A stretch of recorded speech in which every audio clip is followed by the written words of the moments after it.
Welcome everyone to the Automana podcast. It is episode 42. We're getting close to that year mark. Today, unfortunately, we don't have many topics. We are going to be talking about what we've been doing this week. Also, this one's going to be a relatively short one due to the real Shiesty mustering up the courage and coming down here, even though he is currently dealing with an ailment. But whatever we talk about this episode, we'd love to hear your feedback in the comments. And thank you again for watching. So, how you Yeah, doing besides, how you're feeling? yeah. So you said ailment. I'll just go ahead and flat out say it. I recently just returned from a trip from Toronto. Not to like throw them under the bus or anything, but no. Unfortunately, I contracted COVID my second time. Overall, I feel like it's been just you know, as they say, what is a mild case, but I still feel like I don't feel like I'm bedridden, but I definitely feel like fatigue. Like today, I think I've only been up for like an hour and a half total now. So I've been in bed mostly today. Not because like I'm bedridden, but just because like, oh my God, I'm tired. I want to rest. So it's a different. It feels like a different sick. Like I can't really explain and put into words, but nonetheless, overall, well, I'm doing the podcast, so that's obviously a plus. But I feel like also uh, trying to have a rhythm of normalness also always helps when dealing with ailments. At least that's always been my thing. Like you can't stay in bed all day because now you're just rolling around and all that nasty, icky shit, and that's no good for you either. So, so I'm just staying hydrated, doing all that good stuff, taking my whatever, all that good stuff. But yeah, the trip to Toronto was great. The wrestling show was fantastic. Some of the matches on there were just phenomenal. We also went to Niagara Falls on Canada, which was amazing. I would recommend that for a lot of people. Uh, it was just a sight to behold. We also did a cruise to kind of go into or next to the falls. That was really cool. And then we went to a baseball game, went to the Hockey Hall of Fame, just did little things like that there. Uh, I'm sure I'll get castrated for saying this, but kind of a little boring, and that might be our own fault. Wait, a But little boring for the games, or? no, boring just to find additional stuff to do. Because like we even asked around, like I asked, like whenever we ate somewhere, like, hey, can you give us any like additional? And they're like, no. We're like, y'all live here. Like you can't like You guys want entertainment? You got to throw. go to that side of the border. It's like yeah, it's like you can't help it. And they're like, no. I'm like, okay then. So I mean, I don't want to say lack of our fault for planning as well, but like I felt like we spontaneously did a good job. Like I said, every day we had like a big thing to do, and we kind of revolved around that. Um, but yeah, overall it was a good trip. Like from the border to Toronto was very how can I put it? I don't want to say like farmlandish, but very plainy. A lot of windmills, which I thought was pretty cool. Kept getting Gorilla's Feel Good Ink stuck in my head. But yeah, I guess part of my now my gift is gifting air quotes is COVID, and on top of that, I guess kind of segue a little bit into mini topics. Sorry if I'm we usually kind of bounce back and forth, but this will give you an opportunity, I guess. Upon coming back, apparently we brought the wildfire smoke that's coming from Canada, which is like once again we drove and I didn't see any if you want to dub it smog, mist, fog, whatever people are calling it, I didn't see any while we were out there, which kind of blew my mind. Oh, so Now, what you're when saying is that Canada has a giant fan blowing it our way. well, those windmills, I guess. Um, I so like I'm trying to wrap. I'm sure there's grass out there exactly where these wildfires are actually located, but it just kind of blew my mind. And we were supposed to have rain while we're out there, and thankfully we didn't. However, on our drive back, it was pretty much raining the entire time.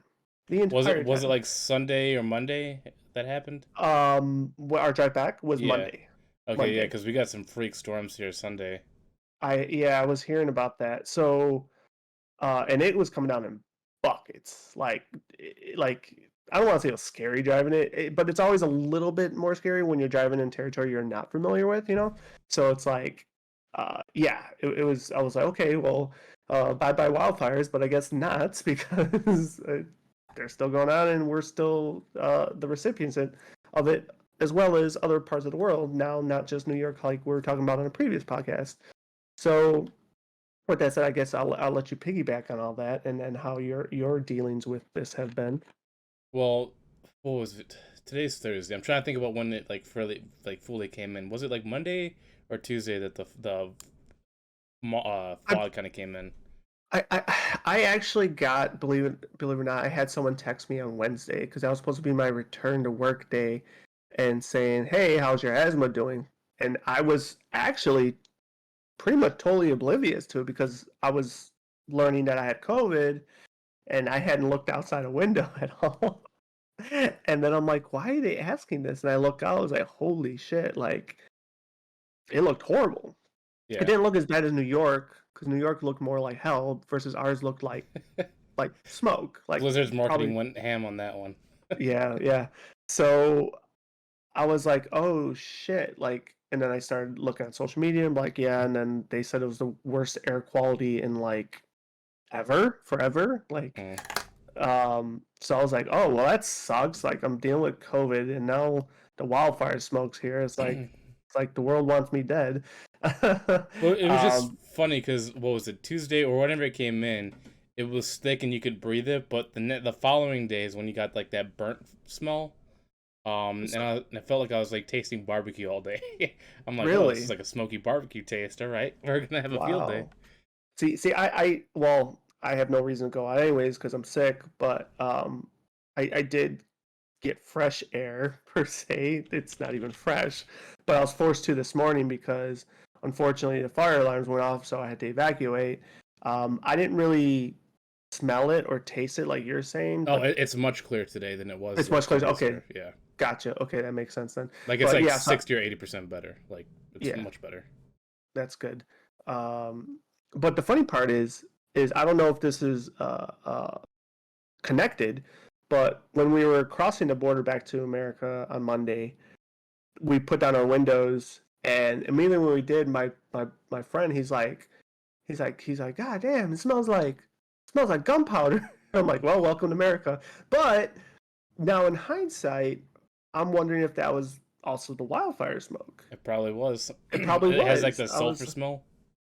That's what he was saying. See, I didn't smell it because I guess COVID probably was already hitting me because I see. Here's the part of shit about COVID. Like, I don't know when I actually got it because, like, I guess the early days, I thought it was just straight up my congestion, like the allergies and shit. Because, like, when I got there, I wouldn't say it was bad, but it was a coincidence. The moment we rolled down our windows in Canada, I immediately started sneezing.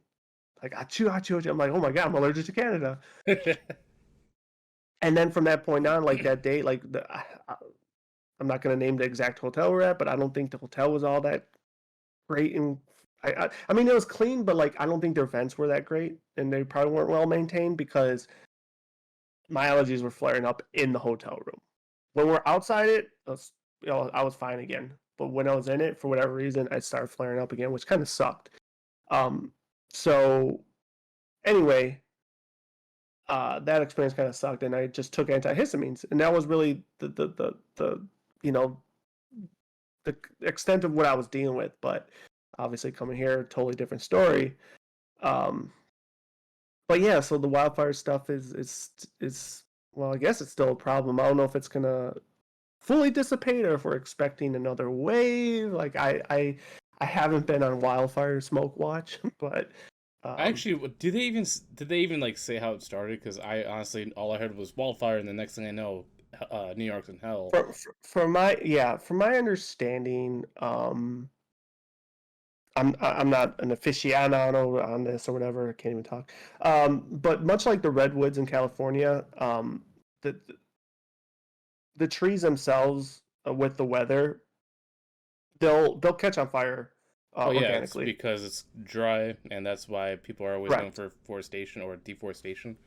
Yeah. So I had thought it's similar to with everything's going on in Canada, but it's just been magnified by like a dumb amount of multiplication. And yeah, they're all just organic fires being because of dry and heat, and they're just catching. From my understanding, that's how it's happening. And but you know how everything goes, where they try to now tie it in with global warming and all that BS. I mean, I'm not saying it's total BS, but like you know that's from my understanding and my lack of knowledge. So Actually, it's funny that you say that because we both believe in global warming as a different state, like with the just the pole shifting. Like obviously, people have heard of El Nino and El Nino. Every 4 years, the weather pattern changes. But because the pole's changing, the gravity force around Canada is actually getting stronger because it's moving, and whenever gravity gets stronger, heat traps in more. I wonder if that's probably why it happened, is because the gravity there is a little stronger than usual. quite possibly, maybe. I mean, these are things I'd like to read upon. But yeah, maybe have to go back to the drawing board, and as this is ongoing, I'm sure there's articles galore to kind of catch up, like a Cliff Notes version. It's funny. And I've been actually reading a lot of these articles, and it seems like someone is purposely taking them down. Like they're getting flagged for misinformation, even though they've been oh, proven to be correct. interesting. And I'm just like, why? Why are you afraid of gravity being an actual factor here? Or sorry, not gravity, but like the magnetic field being an actual factor, even though we know it repels solar rays, and that's how Mhm. we have our ozone.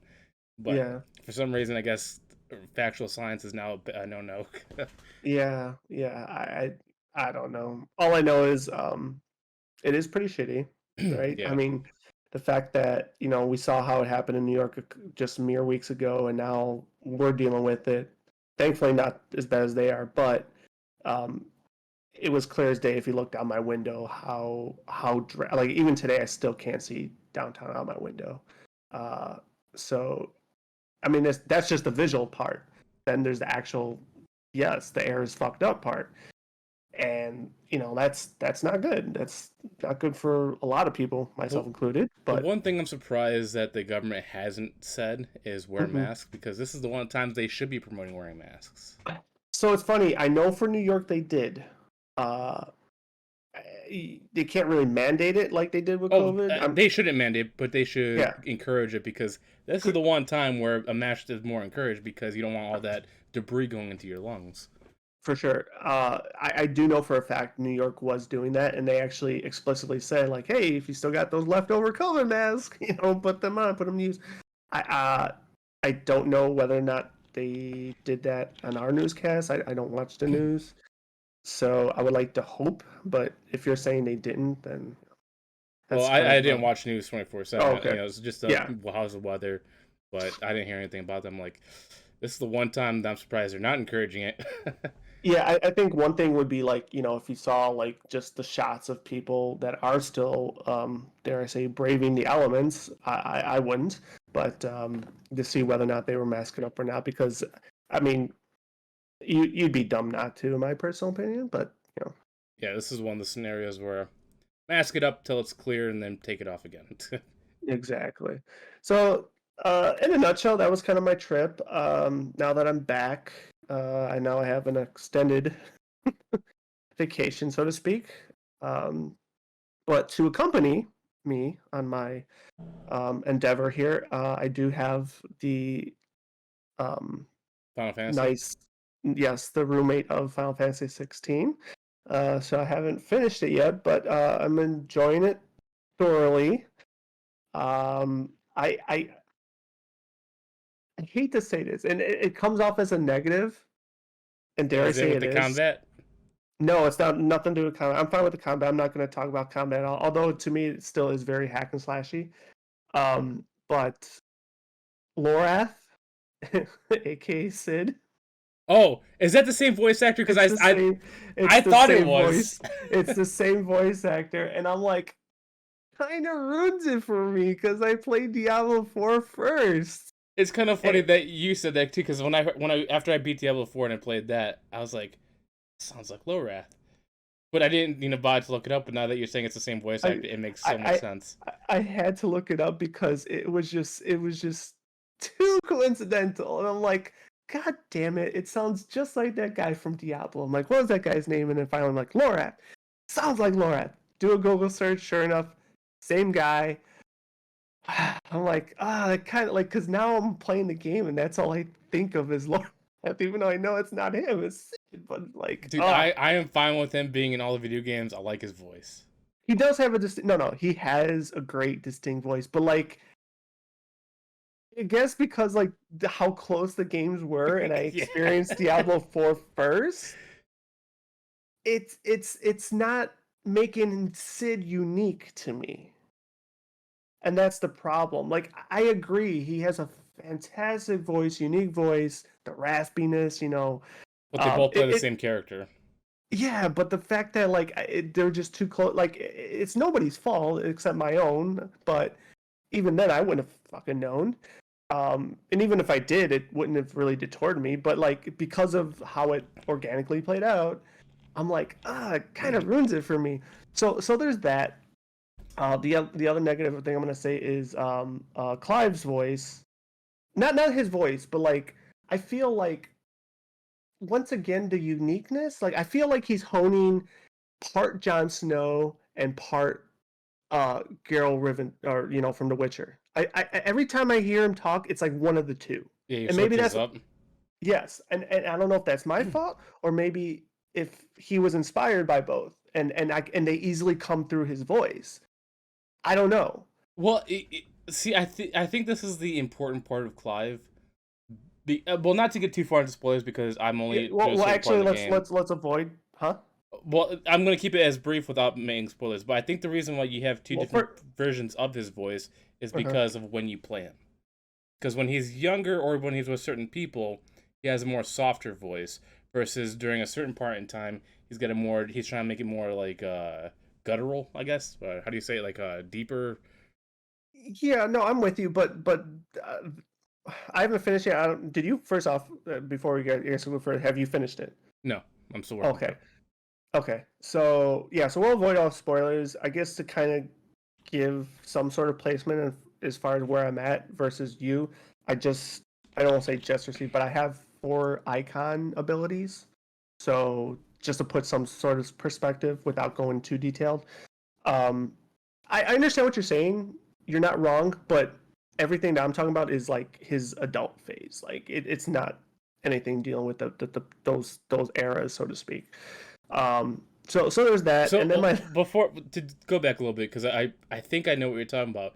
Is it when he's talking to specific characters? It seems like whenever he talks to female characters, especially his, well, as he, I'm pretty sure if you played the demo, you know it's a sister. He talks, his voice changes with her compared to when he's talking to like other well, guys and soldiers. not blood sister, by the way. Uh, but I haven't really paid I haven't paid attention to that. You're probably right, but I still hear both of those characters come off through him. Um, so once again, I mean, he there might be an interview somewhere already where he actually says he was inspired by them to do it. Who knows? But if I were to see that interview, I would not be surprised. Um, my last negative take, and this one's going to be a very dumb one, but the fact that the clouds don't move drives me nuts. Oh, I It's haven't even such noticed that. it's such a beautiful looking game, and I'm looking up. I'm like, the sky doesn't move. Oh, what a bummer. It's like it's the dumbest negative thing, but it's like I don't know. But I'm surprised one of your major takes is it not being extremely open world. Because that's how they kind of labeled it, and it's a lot of loading zones where you travel from well, one loading I zone to another. I knew that. I knew that, and actually I believe I said in the podcast before that was one of my concerns. However, it doesn't bother me as much. Um, it's yes, it's not totally open world, but I think or I feel like they still did a pretty good job isolating the biodomes or whatever you want to call them, and having at least that open world, so to speak. Like it's linear to a degree, but then you're allowed to kind of like freely roam. Now, to not put a negative spin on that, but I may in the future because I'm not done with the game yet. There is, I guess, I do have a fear that like maybe not all of it is utilized properly, if that makes sense. Um, but I'm not there yet. I don't want to make that assessment without fully finishing the game. But So I, but I, I'm gonna say this, and this is as spoiler free as you can possibly get. The mhm, first part of the game does suffer with limitations because $100%. you feel very constricted. Hmm. Later on is where you finally get that RPG like feel with your creative combat. And seeing a lot of people criticize it in the early stages, like less than 10 hours in, I'm like, Hmm. yeah, it makes sense because it feels like you're just watching a movie and then hack and slashing. But then after you get to a certain part, then you open up to different attack patterns. To that point of feeling like watching a movie, I still feel that way of where I'm at in the game. But like once again, I'm not complaining because I'm enjoying it, right? It'd be Mm. different if it sucked, but it doesn't suck. It's obvious. I mean, without spoiling, once again, as we're going to probably continuously say, but you obviously know it's heavily inspired by Game of Thrones. But I being wouldn't a say Game of that. I'm, Thrones, I'm I'm still going Hamlet, man. But just the that's way the fine. certain characters are, I'm like Hamlet all the way. That's fine. I, I I mean, A Song of Fire and Ice. It's right there. It's Shiva Ifrit. It's right there. It's so fucking anyway. Well, Um, Shiva and Ifrit are together, though. They're not against each other. I understand, but once again, being inspired, it's like it's just so many things. It's so funny. It's so funny, but it's also cute. Dare I say it that way? It's also cute. Um, but yeah, it'll be fun to do for like making an actual topic in a future podcast when we're actually both fully done with it. But I am enjoying it. I will sound like one of those dumb Final Fantasy nerds. I like there obviously there's a lot of Final Fantasy elements to it, but like it really isn't Final Fantasy to me. I'm sorry. I'm sorry. I'm gonna be one of those. I'm not gonna like stand on my soapbox and shit talk it. I'm enjoying it, but like So, what yeah, doesn't feel like Final Fantasy? Because I hear people toss it out so much, but when you look at Final Fantasy 7 versus 16, the only difference really is just how the combat is. It's not turn based, and it's not like you gotta press a menu to do a certain attack. That's really the only key difference. Like I'm you still got like the potions, you still got the magic. being put on the spot. Like it's gonna be hard to say. I was like how can I put it?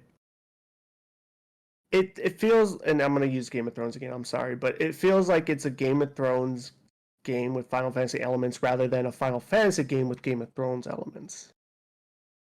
Um, that's kind of why it's the identity I think is what it is. Like when I talk about elements, right? Okay, you got the Chocobo, you got the Moogle, you got the Marlboro, you got all the icons which have been historically used through every Final Fantasy franchise, but in a different term, whether they're espers, Yeah. summons, whatever. I just Um, burped in my throat and it just like expanded like a frog. That hurt. uh, um, so so like they have the things, but like like that's the best way I could say it. It's like it feels like a Game of Thrones. I know it's not Game of Thrones characters, but just the identity. It feels like Game of Thrones infused with Final Fantasy elements rather than a Final Fantasy game infused with Game of Thrones elements. I think that's the issue. Once again, I'm enjoying it because it's kind of like worlds collide for me, right? So I'm enjoying it. It's not like I'm shitting on it, but like I kind of understand what some people are saying. I haven't like sat there and read why they say it, but I'm kind of more on that side of the fence where it's like, yeah, it's not that Final Fantasy, but like I'm not shitting on it, like because I am thoroughly enjoying it, and it's a breath of fresh air for a Final Fantasy game because technically it is by name, but yeah, with the blood and everything and the swearing, like it's pretty cool. It's different. The Like blood it takes me you might out get though. It does? Only because the way they have it animated to the game looks too weird. Because Clive, Gotcha. even when you're like fighting certain animals that don't have that blood, if you look at Hmm. his sword, it's still bloody red. Like it's got that rustic blood. I'm like, where did he get that from? Did he cut I've himself? I've already countered a couple of scenes where, like, to your point, you'll finish the combat, you'll do the post quest dialogue, whatever, and the blood, the spotches on them, everything, and then immediately it turns back to open world. It all disappears. I'm like, oh, they clean up fast. Yeah, it's just weird that they had to like make it look like he went through like a bloody battle during certain parts, and I'm like, he did none of that during this fight. Where did that come from? Well, maybe you didn't do the fight right. Okay, when you're going through your playthrough, did you pick story I focus or did. combat focus? I did do story focus, but really the only difference is the accessories they give you, right? To make it pretty much easier. I'm Mm. only using one of them, and because I got the collector's edition, I got additional ones. So I have increased XP and increased gil. So the only accessory from story mode that I'm using is the one where I think it's like evade assists or something. So like when they do an attack, you just pretty much hit R1 to dodge. Yeah, and they give you a lot of time. A lot of time. Yes, a lot of But time. that's a great thing because that's what you want when you want a story focused playthrough. Because Yeah, you don't want and to feel so like you have to think so much. You just want to enjoy the experience.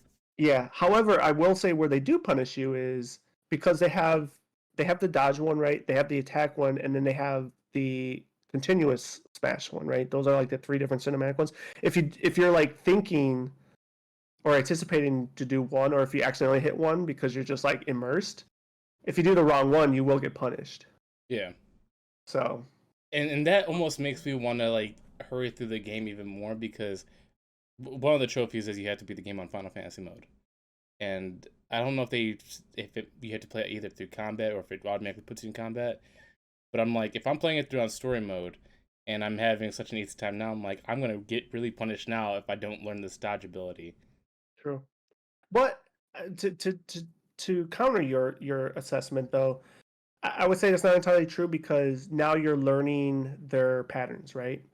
So you should, in theory, know what to expect and how to time it. At least I feel like I kind of do, even without use, because you could still anticipate it and use it before the prompt even happens, and still perform the precision dodge. I don't know if you've noticed that, Well, yeah, you because you can predict it, but the only problem is though because it gives that extra amount of time. mm-hmm, I feel like that's the part that's gonna throw people off is that they're gonna like, oh, I'll have the same amount of time. I just have to do it myself. No, that time gets so much shorter. mm-hmm, And I have a feeling just because I'm getting so used to the long, break time if pressing a certain button, I feel like I'm just gonna get mm-hmm. punished so hard for that. But that's obviously Yeah, a skill thing. yeah. And actually, what now I think about what makes it harder, that this is different than almost every and literally every Final Fantasy game, is you're only allowed, what is it, like four potions, three super potions or high potions or whatever. Like you can't have 99 of every item. You're limited.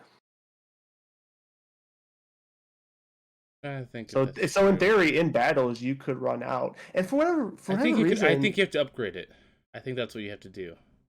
okay, well I haven't upgraded then. Um, and I don't know why Torgal's heal doesn't fucking do shit.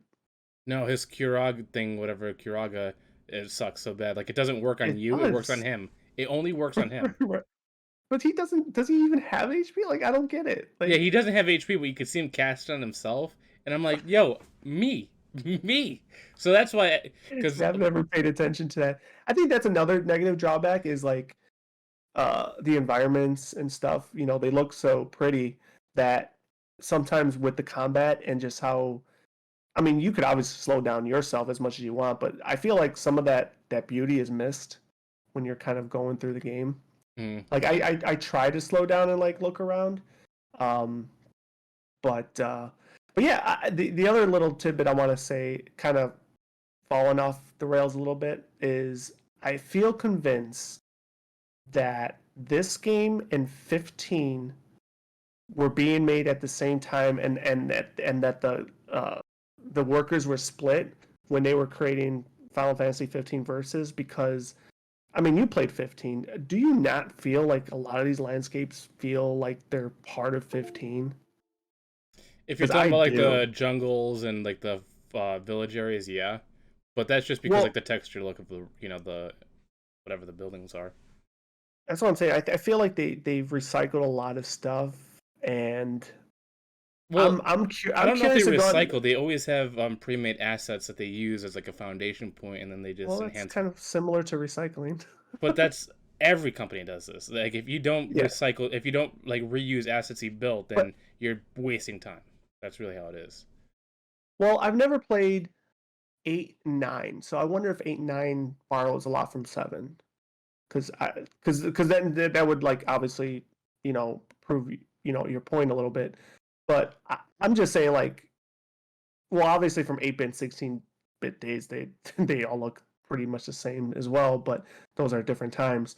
But I don't know, I just feel like identity wise, like each one has had a unique feel versus this one, it kind of lacks it a little bit. So I think it depends on the generation because I know from Final Fantasy 7, no, it's either 8 or 9, all the way up until 10-2, they all share the same assets. Final Fantasy 15, 16 seem like they share the same. Final Fantasy 7 Remake, I think, is the only one that doesn't because they trying Of to course. rebuild the engine from the ground up. Yeah, And of that and course. that's when an asset isn't used is when they have to rebuild an engine. Yeah. So I think that's why that one looks different compared to 16, just because they're trying to make something unique itself. Mm-hmm. Mm-hmm. But other than that, like I said, I'm enjoying the hell out of it. I can't wait to play it some more and finish it. And whether I platinum it, we'll see. Um, but what about you? How's your Um, assessment going? well, I'm in just a gaming paradise right now. Every game I've been playing, I've been enjoying it thoroughly. Final Fantasy is no different. I've been enjoying it. Really enjoying the story mostly, especially with the whole Joshua and Clive thing and seeing how they are literally the opposites of each other. That they care, but because of what they have to be at odds. Um, but yeah, I'm enjoying it. I can't wait for Final Fantasy mode because I feel like that's where I'm really gonna be tested, and I can't wait to see what the depth of the combat is when I get to that point. Mm-hmm. But it is funny seeing like everybody writing articles about it, and you see how much playtime they have, and it's like 4 hours. I'm like 4 hours. That's not even the demo. Don't write this Mm-hmm. article until you get at least like 15 hours in. But I agree. Like like the demo part, which I think I'm pretty sure the demo part is when it reached to the logo, is my assumption. Uh, it's a good. It was a good. It was a good lure, right? Like I think that's its exact point and purpose was. It was just to lure.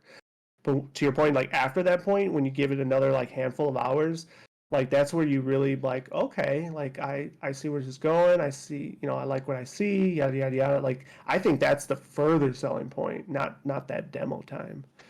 So so I know you said you may platinum it. I definitely will platinum it. I just gotta work for it. But since you didn't play the demo and I did, I want to see if there's any differences. Do the games start off the same way where you are within the battle between Phoenix and Ifrit, and then it goes back to future with the war, and then back to past, leading up back to the battle of Ifrit and Phoenix? uh it's sad that I don't remember how it exactly began. Did it begin exactly with the battle? Uh fuck, it might have. Because that's I what I thought was weird about the demo. Is like you literally start off as Phoenix shooting fireballs at Ifrit, and you only do that for like maybe like a minute or two, and then immediately transfers you to the future battlefield as when he's called Wyvern, and correct. then you are there for like like a When he handful of sees, scenes. yeah, and he's looking at it through the campfire. Yeah, so that is how it started, and then it flipped back to his youth when he got knocked out with the rock. And then you play through his youth to get back Through the battle with to Ifrit and Phoenix. correct, and then I guess the actual game uh takes effect when he regains consciousness. Yeah. Um, so yeah, I guess it was the exact same as the demo. And the So other little thing I want to say really quick, since you brought that point with them calling him Wyvern, the first like I don't know if you see his boss or mini boss, but you fight a wyvern. So I thought it was like a little apropos that you're killing what he used to be. So just little things like that I appreciate out of video games. That's all I'm saying. I just want to say the opening made no sense to me. The fact that they started with Phoenix and Ifra and then take you out of it just to put you back in and like an hour or two later. It's like they could have just started off with the big battle scene. That's it. I think, like I said, I think that whole demo was just allure. Like, but you said this isn't the main game that happened too. No. Yes, no. I get that, but like, if you're pushing out the demo before the release to lure people to get more buys, like, and I understand why it was constructed that way. I guess is what I'm saying. To your point, did that initial battle part need to happen? No, probably not. That could have been without. But like I said, I think they just want to visually and from like a Godzilla standpoint, right? They just want to lure people in. Oh my god! Look at there's two icons versing each other. Exactly. I think that's why it was done that way. And whether or not it worked, I don't know. Like I read they sold 3 million copies in what is it, the first week now or something, or first whatever. But in comparison to other games, like they've kind of shown whether that was how it ranked. But yeah. I do want to say this before we move on, which I think is hilarious. So in the whole Square Enix universe, they obviously have a certain magic system, and Donald Duck was the strongest magic user in all of Square Enix games till this one. I think his name is like Behemoth or whatever, the rock icon. So I once again, that might be spoiler because I don't know any of that. So well, you did see the rock icon. He was literally in the first part of the game. You mean Titan? But they call him something else. That's like I think it's called Behemoth, but I could be wrong. Behemoth is a monster in the Final Fantasy universe. I haven't encountered a Behemoth yet, so that's what I'm saying. Slow your roll a little bit because I don't know. I don't know. Well, I'm just saying that it's tied to that icon that you see in the beginning of the game. That's really what it is. Well, that's Titan. I think in this one they call him something different. But besides the point is they finally unleashed a spell that's stronger than what Donald Duck can use, and I think it's hilarious that Donald Duck remained the strongest magic user throughout the whole Square Enix magic system. Yeah, I don't know what spell that is, but I've never played Kingdom Hearts, so I mean, but if that's what they're writing, that's what I guess it's factual, but. Yeah, well, I forgot the tiers because like before Donald Duck was able to use something called like a Zeta Flare, which is like one of the strongest tiers of magic you can use. And Final Fantasy 16, there's now a tier above that can actually be used. So I thought that was really funny that he's been dethroned until Kingdom Hearts 4 comes out. Then he might reclaim this title. But are they actually doing a Kingdom Hearts 4, or do you think they might pull a Final Fantasy 7 and do a remake, like a full blown new engine remake? They're gonna do a Final Fantasy or a Kingdom Hearts 4. Gotcha. Just because if you play Kingdom Hearts 3, you can see where it's setting up, and plus all the stuff that they've had towards like the mobile game and all that stuff, they're making Kingdom Hearts 4. Gotcha.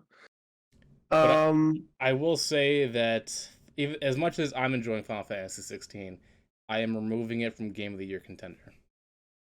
And this is the reason why, because whenever I look at Game of the Year contender, I have to factor 3 things in: personal enjoyment, overall fan reception, and how long it retains player base.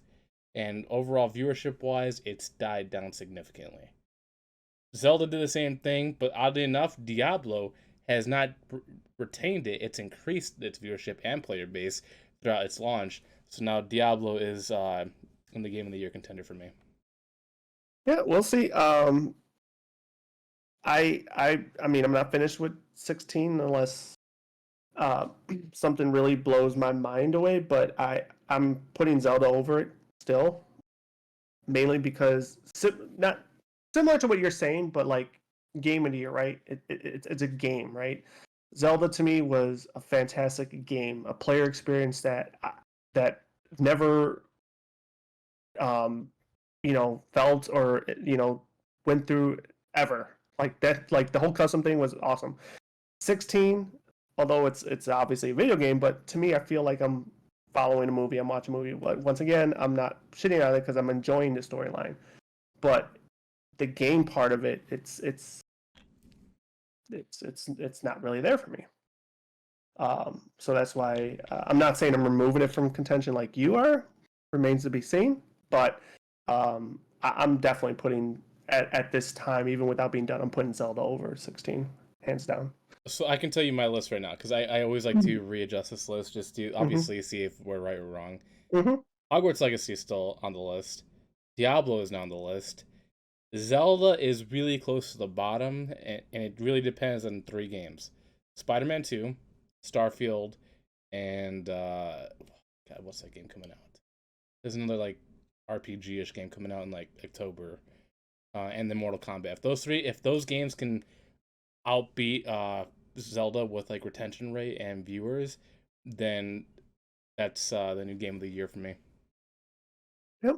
We'll see. I mean, we're entering July, so we're officially halfway through the year. It's been a great year. And to continue the great year, remember last podcast I mentioned I don't know what else I may be buying. Thankful to the direct last week, I damn well know what I'm gonna be buying.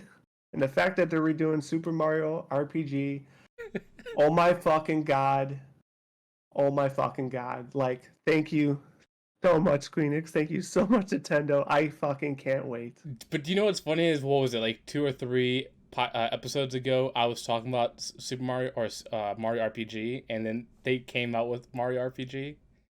I don't recall. I'm sorry. I know we talked about a lot of stuff that come to fruition, but I'm just like, oh my god, I can't believe it's happened. And like, in my personal opinion, they're doing it perfectly from what I could see. It's just like, don't you don't have to reinvent the wheel. Give new graphic engine, keep the game exactly the same. I don't care. Just give me that re-release. I don't care. Thank you, thank you, thank you. I do appreciate the memes that have come out recently because they also released another Mario game where it showed another Mario game called Super Mario Wonder, whatever it's called. Wonder, yeah, with the A- elephant. And there's been a whole bunch of memes called Republican Mario. Republican Mario. I Because haven't you seen know these. the political parties, the Republicans are elephant, the Democrats are a donkey. I haven't seen these. That's So funny. now they're calling him Republican Mario because of the elephant transformation. I've just been dying about the whole memes that have been coming out from it. I haven't seen those. That's funny. The one I thought the ones you were gonna talk about were like, because I seen the ones where like, remember those old school books, Animorphs? No. Okay. They came out like same time when like Goosebumps was extremely popular and all that shit, and it's like a teenager turning into some sort of animal, and they were doing memes of that with Mario, and I was like, okay, that's pretty fucking funny. But yeah, it's But just because they had obviously they have obviously Republican Mario had like the whole Republican stuff on, but they even made him look like Donald Trump with like the white wig or the blonde wig and all that stuff, and they painted his face orange. oh my god, that's funny. I'll have to see if I can bump into those, or you just have to share them with me. But yeah, I that was, oh my god, that was just that made me so happy when I saw that. So that is definitely day one. I don't know if they're gonna do a physical release or not, but Oh, that's day for one Mario, for me. yeah, they are. Yeah, I'm like, I don't know if there'll be special, but whatever is coming out, I'm getting it hands down. Can't wait. That's definitely on my menu this year, of course. The Peach game looked pretty decent. I mean, they show very little, but Wait, you know, I didn't see the whole thing. I didn't. They're making a Peach game too. yeah, yeah, just Dude, straight. we are making things happen in real life because I've I, talked about after we talked, when we seen the Mario movie. I said I'm surprised they haven't made a Peach game. They should. and I said that too. And I thought you had mentioned that she did have one out for like the 3DS or something. I probably did. I can't remember. All I'm knowing Hmm. is that I was talking about Mario RPG and Peach, and now they both happened. I just Yeah. feel like we're like insiders having our ideas that are somehow actually happening in the industry.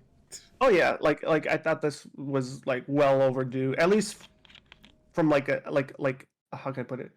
Like a first part. I mean, all Mario games are first person, I guess. But like what I mean by that is like an Odyssey looking Princess Peach game, and that's what this looks like. So um yeah, I mean, I'd like to see more and probably give it a chance.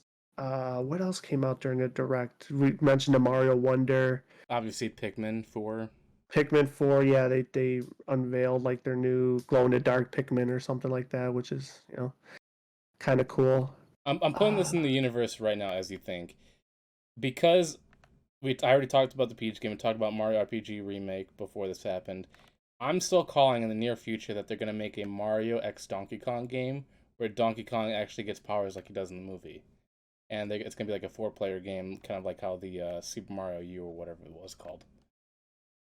I mean, I think a perfect integration for him would have been into that Wonder game, to be honest, because they're having you could play as all the characters in that game: Mario, Luigi, Peach, Toad, a couple Yoshis or something like that.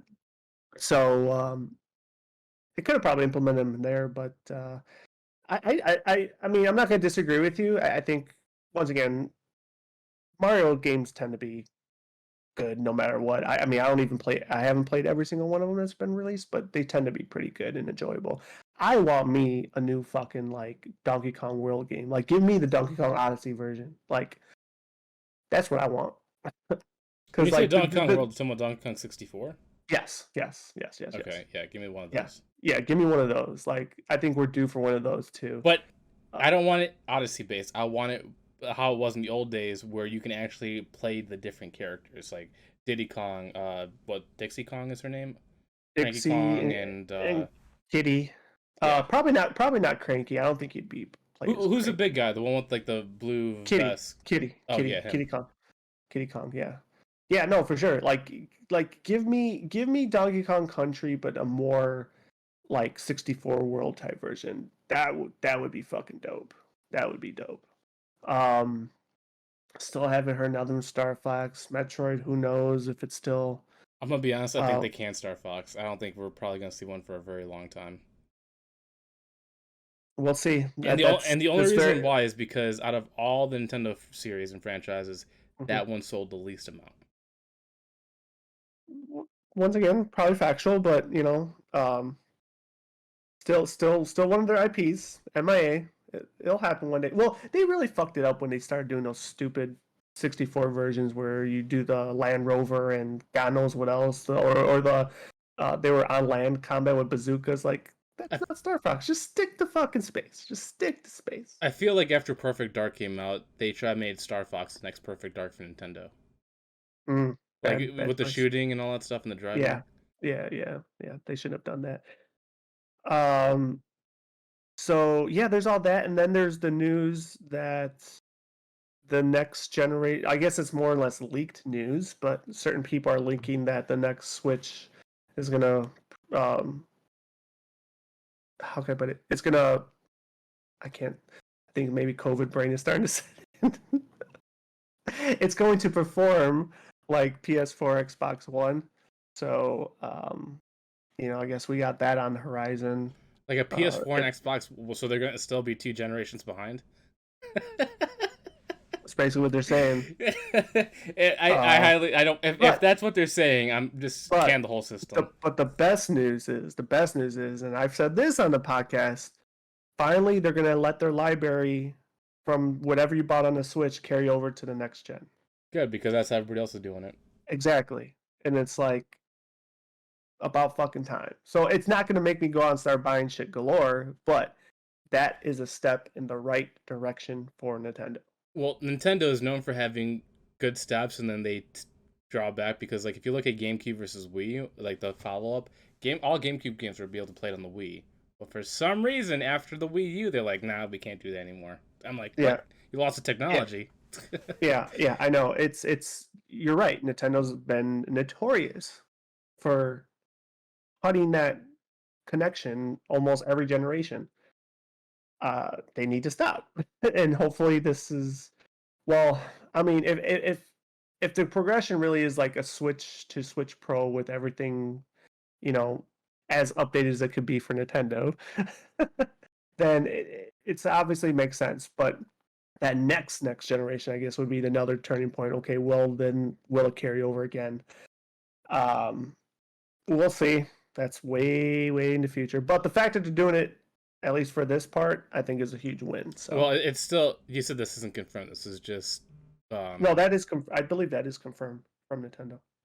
Okay, because I know you said this was all potential leaks, and as No, much no, as we like to use those the words, we potential. have to. No. The leak. I'm sorry. Let me cut it with a knife. The potential leak part was the performance part, where it's supposed to perform like a PS4 and Xbox One. That's the leak part. The confirmed part is the carryover of what you purchased. Did they say in that? Did they say that in the direct?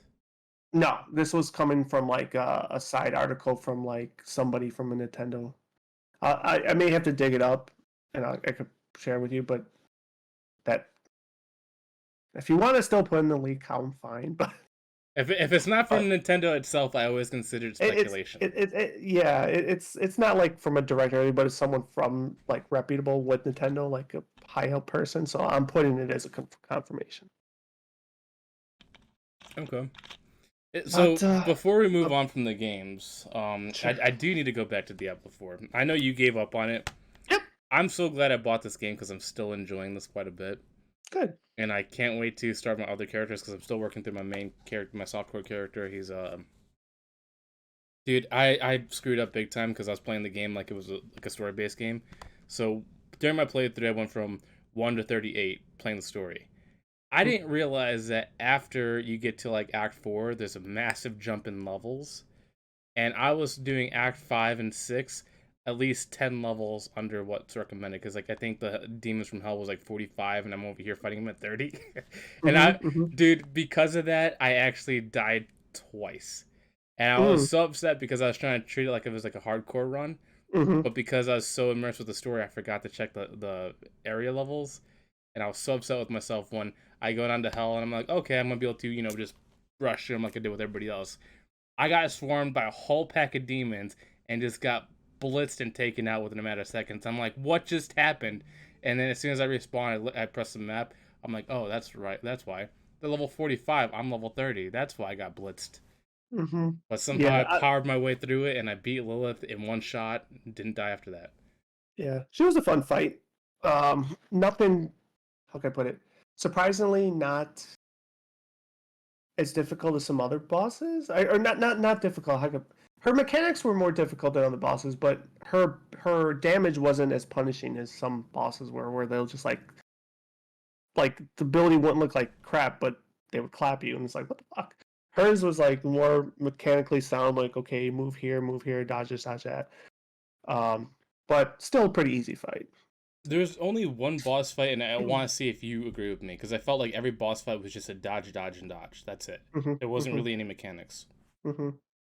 Except for one. I think it was in Act 3 or Act 4, where Elias finally summons a lesser evil, and you gotta verse them.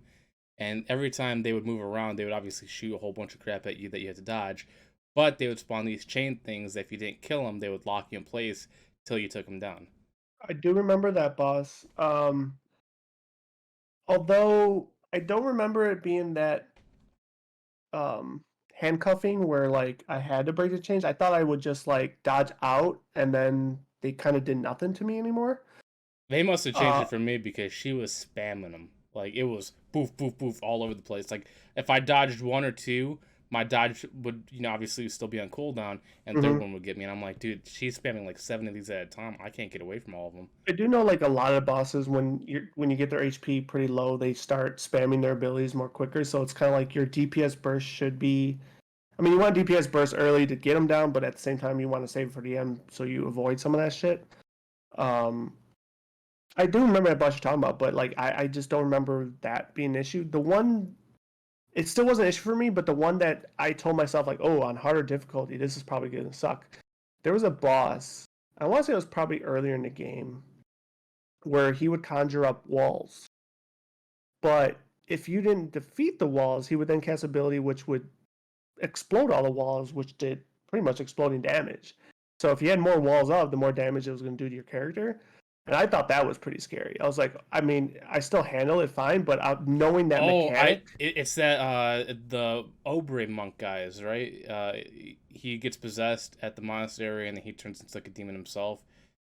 Because he has like that. It's not like it's like how the ads put a little rock wall up on you, but it's like a big Uh-huh. circle around him when he traps you, and you gotta bust it out to get And it out. kind of like lightning bolted out, and like Yeah, you were trapped in one section, but the mechanic was you should just, you know, defeat more of it so it does less damage when he combusts it. Yeah.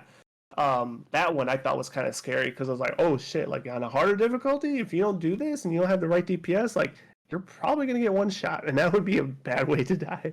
it's funny that you say that. I think every class always has like a specific boss that they struggle with because I remember that fight, but the reason why it wasn't such a big deal for me is because I play a sorcerer, and I had a thing called it was a blizzard or whatever. You basically encase yourself in like an ice wall and you just shoot out nothing but So magic. you could just avoid that whole mechanic I could fully. just AoE all the walls down and also not take any damage. Yeah, that makes sense. But I I can mean, see I other still classes was. suffering. I mean, I still did that as a sorcerer too, but I didn't have that same ability as you did. So yeah, but that makes sense. Yeah. Dude, I feel like sorcerers may get a little too much love in this game, only because well, maybe it's all Diablo games because I think it's the only class that's been in every single series, right? No, it wasn't in. It I know. wasn't in three. You sure?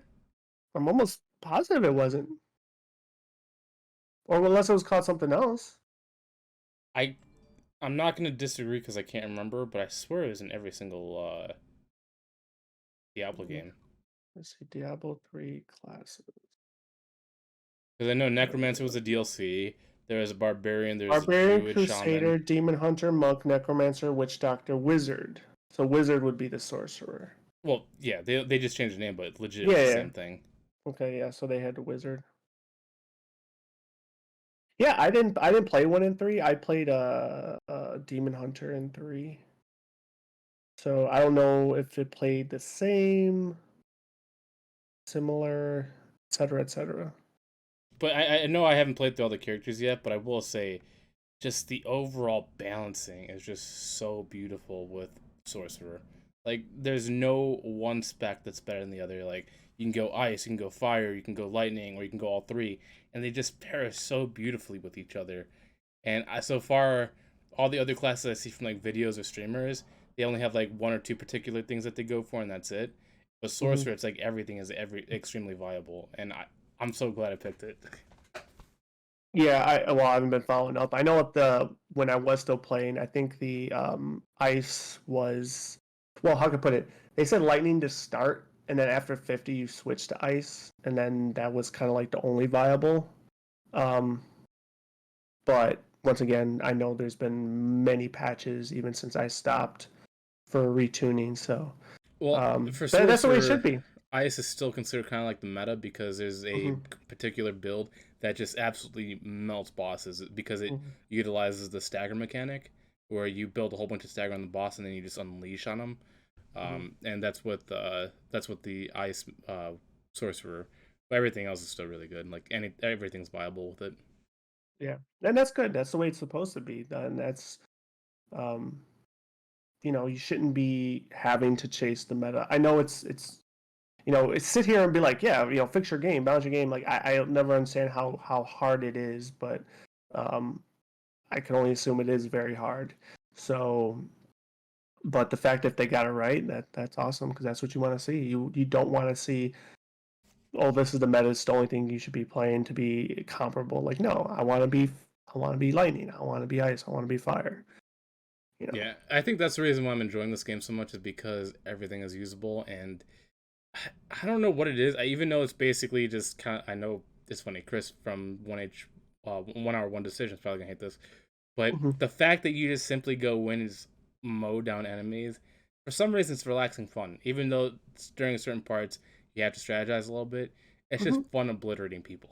Oh, I agree. That kind of arcade feel is to your point. It can be relaxing. I think that's why, like, excuse me, I was gonna burp really loud. I guess that's why I caught the bug for the little part that I did was because um it was fun. But I told myself did I was disciplined. I said, no, this is what I'm gonna do. This is how I'm gonna play, and that's it. And that's what I did. you see that they finally erected the statue of all 1,000 players? I, Yeah, well, they erected a statue, but I don't think they've started engraving yet, or they have just started engraving. I mean, to engrave that many names on it, it's not going to get done overnight. Um, I almost want to know if they like put the lights in her like wings like they do in the game, like at night, so it actually glows. Like that's a missed opportunity if they're not doing it because they ought to do that. oh, 'Cause I that have would no look idea. so fucking cool at night.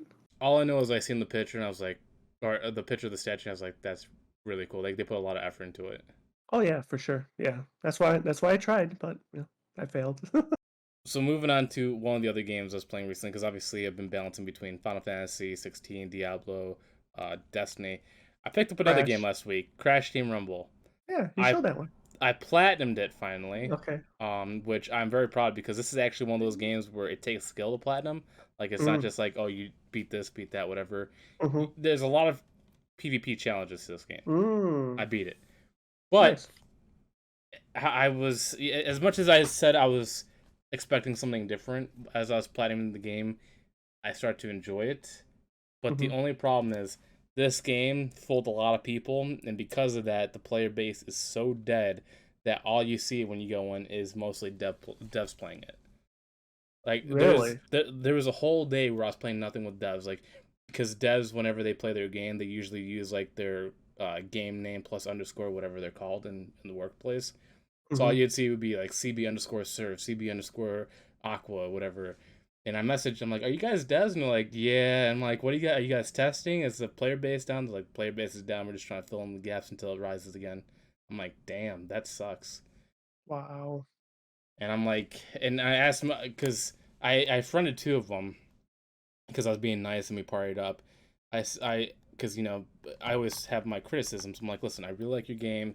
I think that there's a lot of potential here, but did Activision put you up to this? Where because there's a battle pass in the game, and the game heavily focuses on microtransactions. I'm like, did Activision force you to put this in the game? They're like, yes, and because of that, most of their time is actually spent on modelings for the cosmetics and other characters that are going to be added in the future. That's why there's only one game mode. Mm. And supposedly, Wow. Toys for Bob is a smaller company because they were before used as a support studio for like Call of Duty and other stuff like that. And so, because they're supporting other games like Warzone and all that stuff, they only have like 40 to 80 people working on these kind of games. And the fact that this is a very well polished and balanced game with only that little people, but with a dead player base, that's kind of sad for me. It's like this Yeah. has potential. It's just unfortunately Activision's fucking them over. Mm. Well, don't know what to say. That's Yeah. just I was pretty just like, shit. I after like we were done playing the games, I'm like, listen, I'm gonna keep playing it for a little bit. I'm probably gonna finish the battle pass, but hopefully I see more game modes. And I feel bad that you guys are forced to, put this in to appease your shareholders. But well, obviously they can't talk back because of working rules. But I'm like, I think the only way to fix your issue is just say no. All of you guys go together and just say no. We don't want to put this in there. We want to focus more on game modes. And they're like, I mean, yeah, sure. Yep, plead the fifth. Yeah. Well, um, yeah. So, other than that, as far as the games department, that's all I got, I guess. Well, you still have one more thing we didn't talk about. Blizzard. They Oh, finally sure. released their prices for their tickets, which Yes. I almost bought until I realized I can't go. Because if I was gonna go, I was gonna buy the portal badge for $799 because Fuck that. apparently it gives you general admission plus everything else where you get lounge actual access to the games, the beta previews that no one else will get. Yeah, I don't care about that. I $300 still for 2 days is pretty hefty. Why would you go To, if you're not gonna be able to play the games? it's still fun just to go and be part of nerddom. Well, with the portal pass, you get to actually talk to the Uh, developers. I don't.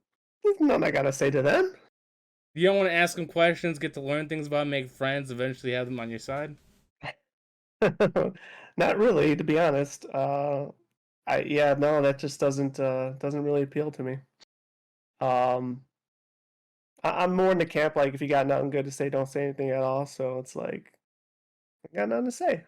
You can still ask some questions, even if you're like, "Hey, why is this going down?" All that stuff. You can I still mean, have your if I disagreements and ask them. if I had a very high passion to really get a question out that I really wanted answered, is it worth that price?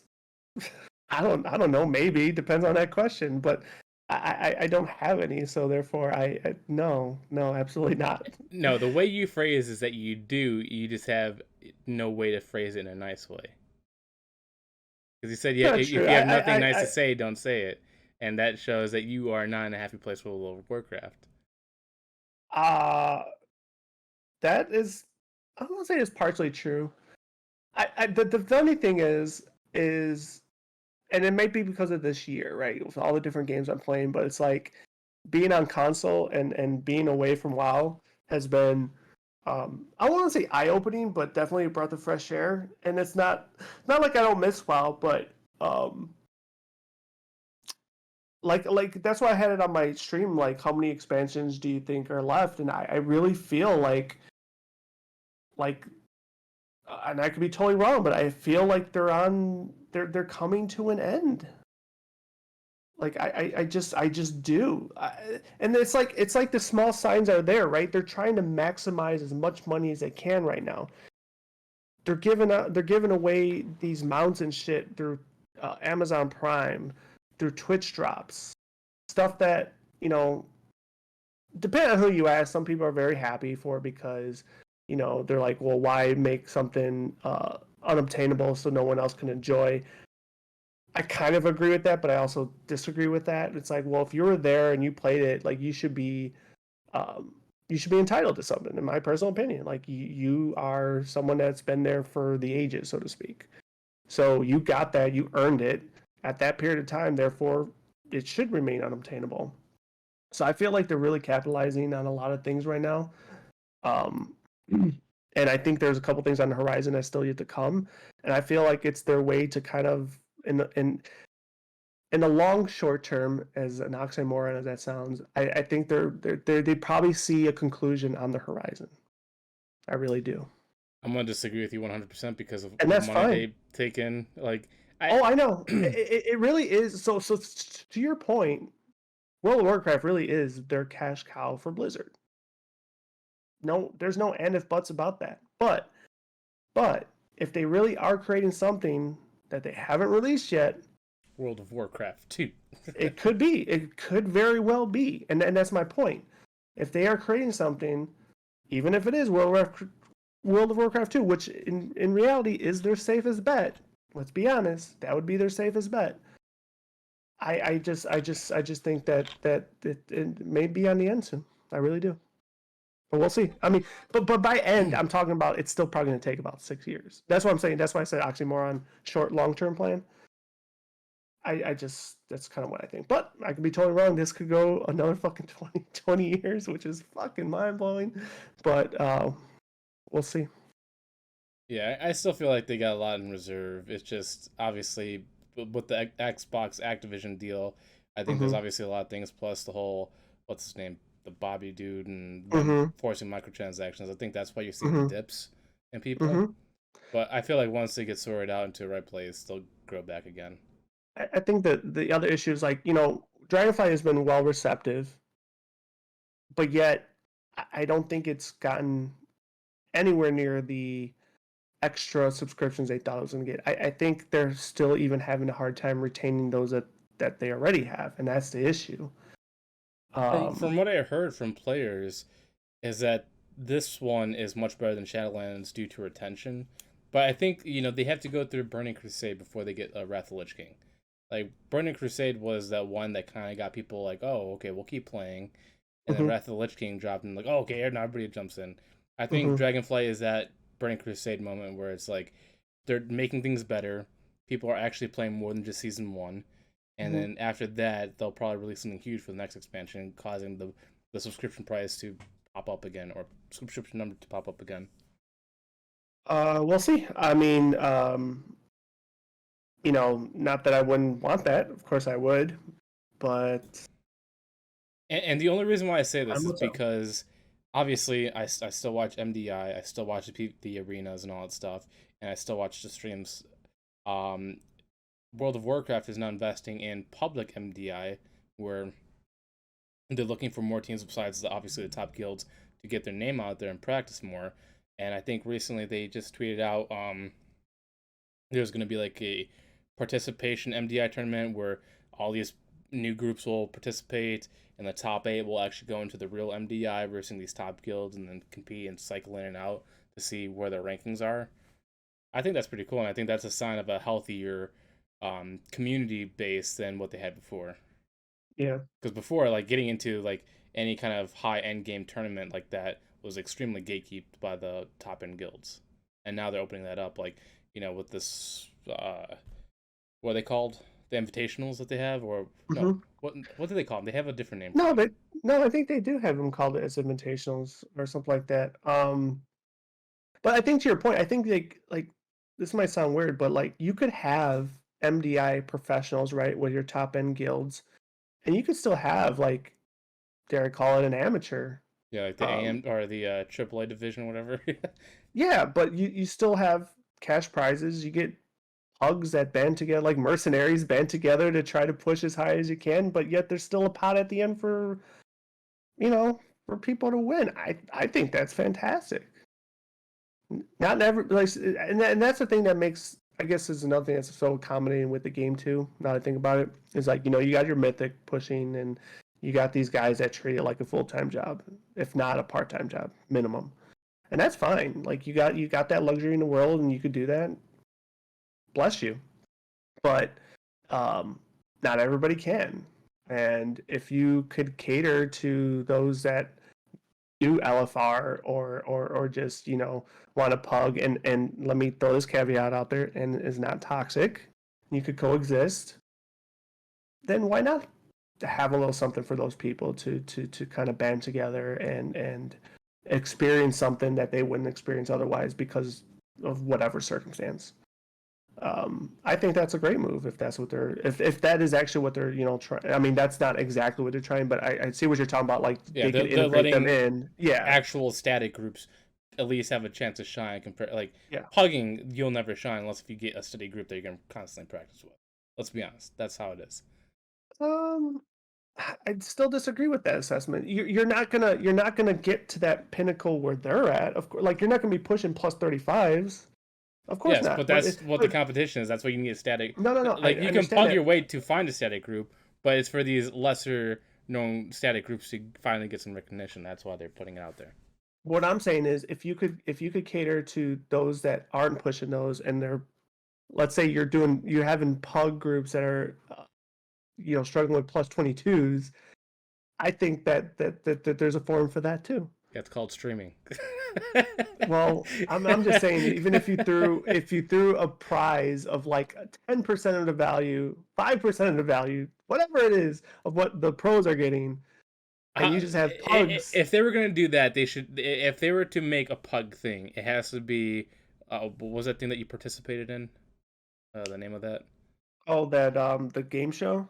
Yeah, they should do a game Yeah. show where it's like people sign up. You don't know who you're matching with. It's completely random, but they put you in with the participate because it's not gonna be lucrative to have it all the time. It has to be once in a Hmm. while. Hmm. So if they're gonna do a pug mythic push, it has to be like a game show where it's like this date, this date, this date. All participants will match up with each other randomly through a seed processing, and then you go as high as you can. Whoever the top leader is wins the prize or whatever. Or top three people win a prize. I Yeah, could see that working, but that's the only way a pug version of that would work. and that's fine. That would be the way to do it. But yeah, it's cool to see them grow because I know we have a mutual friend, Mr. Ninja, that streams as well. He's been saying that he's actually been more interested in the game too. He's been playing more than just season one. I think he's pushing season two keys now. Hmm. So it's kind of cool to see. Um, and I think Destiny. It's funny because I think all MMOs are starting to realize that one of their issues is they force their game to be a job, and I think they're starting to realize that they need to have the main expansion, and then still continuously support it for the the hardcore players. But I think they're realizing that it's okay to give their employees a little break during these like downtimes so they can build up because they realize that people want to play more than just one game.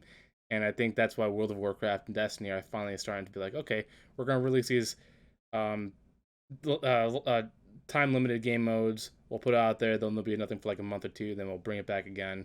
I think that's the right way to go about this because no one can play that game like a job every single day for every single week. Oh, of course not. I mean, it always happens to me. You get fatigue, and you just you organically, I guess, organically and forcefully take a break, just because, yeah, even to well, I'm only speaking for myself, but I think everybody reaches that point where it's like, okay, I'm done. Like I'm But exhausted. the Like, large majority of players feel that. There's only a handful yeah, of I'm like sure. dedicated I'm people sure. that stay. Yeah. No. I'm sure, but I still want to throw that caveat. I'm speaking for myself here, although I do believe there's a lot of people. I mean, you see it. You see it when you even during the fatigue period, you log in a day just to do a weekly quest or something, right? And it's like, damn, nobody's on. So it's not just you, but like, I just felt the need to say that. Because I think that's what I love about like Destiny seasons is that every season, like every season is usually like about 3 months, and they always have something set up for like 10 weeks of content during the new season. But then after Mm-hmm. that, there's like 5 or 6, 7 extra weeks that they know it's going to be a downtime. So they're like, all right, we gave you that 10-week additional content for the season. This is where people are probably going to take the break, and then they're going to come back after it's over. And Yeah. I think that's a smart approach because that's where developers get their break times in, and they can start thinking about fresher ideas to put Mm-hmm. into games. Mm-hmm. Mm-hmm. For sure. But But yeah, it's cool. You did you buy your ticket yet for Blizzard? I'm kind of ringing it back here. no, they actually don't go on sale until the 8th. Oh, they don't. So does that mean that you're gonna be like on the website pre-purchase? Like, I don't know how you're gonna do it. Yeah, for sure. No, I'm gonna try because, like I said, I also want to make it a maybe go to Universal Studios trip and all that stuff. So, Do you think it's gonna sell it right away, or do you think it's gonna be like a 3-day process where it's like, okay, oh, absolutely gonna sell it right away. There's you think actually so? two dates. There's oh yeah, 100%. There's Well, I know actually Friday and Saturday, but I'm saying, do you think those no, no, tickets are no, gonna no, no, sell right no. away? I don't know. I don't know the logic as to why they're doing this, but there's actually two sale dates, July 8th and July 22nd. Why, I don't know, but it's 200% gonna sell out very quickly. But do you think it's gonna sell between the first ticket date? Because it kind of makes Well, it sound so weird so if so the fact that's what I'm saying. I don't know the method behind this, but there's two dates. So I'm guessing they're only doing half. I don't know what the logic is with this, that but probably there's makes sense. yeah. But other little news that I've been caching in between podcasts. You're pregnant. No, I'm just joking. Not yet. Oh, to my surprise, and maybe to a lot of people's surprise, but animated series of Among Us. Oh yeah, I seen that. I don't know what I feel about that. Like I mean, I don't play the game anymore. I always keep saying I want to play it again, but I haven't. But when I did, I enjoyed it. But like animated series, like Like what, a some mini some 5 episode series? some things I think shouldn't be done. Like we've praised them for what they've done and everything, or I've praised them, and they seem like a good bunch. But now I feel like, what's the word I'm looking for? God, I can't think. I'm sorry. Talk for me, Josh. Talk for me. I feel like this is where they're getting ahead of themselves. They're getting a little too Ambitious? that could be another word to Overreaching? use. No, I wasn't. What's the? Stay Oh in my your lane, god. old man? Yeah, that's me. All right. No, I think this is No, where I'm talking like about them. they're getting a little too oh my god, I can't think. Overvaluing their Damn brands. you, damn you, COVID brain. Uh, oh well. Anyways, I don't think it's a good idea. Let's just put it that way. I'm not. I don't want it to bomb. I'm not. Hopefully, it doesn't, because we want to see video game entities succeed. But I just don't know. I don't know. I mean, maybe it'd be proved wrong, and it's something that's actually funny and entertaining. But it's Among Us. It's like it's. I don't see where it translates. So to piggyback off of your thing, because definitely feel like they're over expanding. Mm-hmm. Because one, I could see it maybe like an Among Us being like a mini series where it's like it was like limited episodes, going through like, oh, who did it, all that stuff, like, guess who, whatever. I could see that being a thing, but only for one season. But they're also hiring a lot more developers. They actually just recently tweeted out that they're hiring more people for the studio. And I'm like, you only have one game, so does that mean you have more games on the horizon, or are you Mm-hmm. still working on this game? Because even though Among Us is still kind of popular, I'm like, there's no way that $3 game is making them not making them that much money where they can keep hiring people like this. So it's like, are they working on another game, or are they going to implode because they're spending too much at this time? Yeah, I maybe they are finally. Who knows? But the word I was looking for was greed. By the way, I was like, hopefully it's not greed because that's bad. I think all around. Um, I I think they like talk about staying in your lane, which you mentioned that earlier. Like I really think like they just they need to keep riding the wave, but just for their game. Like keep going on with the the crossover stuff. Like do more crossover stuff. Like that's where your bread and butter's at. But to me, this is like I said. Hopefully, I'm proven wrong. I'll be happily love to be proven wrong. I don't see how it translates. I really don't. And I just hope, them trying to maximize on their IP. And this is kind of like a greed approach where it's like, oh my God, we got this offer. Let's fucking take it. I don't think it's a really agreed I don't approach know. because out of all the companies, they're the least greedy because all their crossovers, they're not really paid crossovers. Like most of them are free, you can earn in the game. The No, game's no, still relatively cheap, and the show is going to be on a streaming service. So I would just say they're over branching to other medias that they shouldn't be just yet. I would just say it's over ambitious. That's really what the real no, word and would be. yeah, no, no, I agree. Excuse me. So we'll see where that goes. Who knows? They're both wrong. It's a sleeper hit, and it just all the kids love it. No, no, and see that could be the other marketing approach, right? Because like you mentioned how not as popular, and that part is probably true too. So maybe this is an attempt. Maybe they had in their back pocket for a while, and they're like, you know what, we need to reinvigorate our IP. So this might be an opportunity to do that. Um, so who knows? And realistically, it's an animated series. There's ways to make animated series very low budgets, but still make it entertaining. Like, there's people on the YouTube that do like these animated skits all the time. They keep it down to like maybe like 10 minutes, or whatever. I'm like, Mm-hmm, if they do it that approach, I could see it being a long-lasting thing where it's like they have like a different objective every single episode, and it just keeps branching as like its own little thing. I could mm-hmm. see it maybe working, but I guess we'll have to see when it's actually made. Yeah. So other than that tidbit, I think that's all I had. Well, I still have a couple more. Sure. It's funny because I know we had, I think maybe it was last episode or an episode two ago, Mm-hmm. where I was talking about the downfall of Niantic, where even though you're saying it's still Yes. played, I was telling you the numbers, how they were decreasing drastically over time since COVID because of their own personal choices of the company. Mm-hmm. Mm-hmm. It's official. They just released 230 more workers, and they also are closing a studio. I can't remember the location because I was looking because I bookmarked it to see what it was, but I guess they deleted it now. But they actually closed a location somewhere overseas. In Uh, LA, I think, no? huh? I thought it's going to be in LA. I think you're right, but I can't confirm because I don't have the thing anymore. It's gone. But the Gotcha. fact that they're literally closing a studio and they're firing 230 people is kind Mm-hmm. of a clear sign that they're on the downfall because of their choices. Like, Yeah. if there's a company that had greed, that's Niantic. They got too Yeah. microtransaction hungry. I was just going to say that. Not only that, but top degree, but also the overambitious. I think you know their relationship or whatever. Their getting Pokemon was just the epitome of a diamond in the rough, whatever, and it was magic. But then they started doing the Harry Potter one, the That Jurassic Park that one one. closed down. The Marvel one That is now canceled.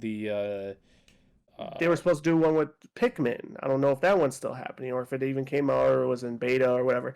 They started, and then there's just other ones that aren't fueled by an already pre-existing IP. Like they have some other ones that I've gotten emails about, and I'm like, who the fuck would play this shit? Ingress was their first game. That's already shut Ingress was their down. first, but I think Ingress still has like their like population that will never leave. Like they're just um, it's going to stay with them for the rest of their lives because of the time that they invested into it. I wonder But if all these other uh, ones that they tried are just like if any of them succeeded, would have shocked out me. Like I said, the Pokemon was the only one that's like you got that, like you're fine, you're good. Don't fucking to the point like overextend on certain things, and they did that oh, multiple they times. way overextended. Here, I'll tell you the Oh game. yeah. Ingress was their first, and that's what took over for Pokemon Go. And because Pokemon Go exploding, they decided to go to Harry Potter Wizards Unite, which fell Mm-hmm. off completely. They did Mm-hmm. NBA All World, I don't think I've even heard of that one. which died off within like a month or two. They obviously have Pikmin. They're also doing Pokemon Sleep, which is the scary Really? part. Yes, they're the ones I did making not Pokemon know Sleep, that. and supposedly there's a lot of bad news about it, and that's why it's been delayed so much. Where they're like, oh yeah, we're announcing it, blah blah blah, and then 3 years later it still doesn't come out I because did supposedly there's not still know that. issues.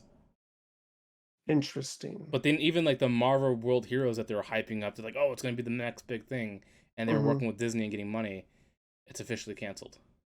Mm.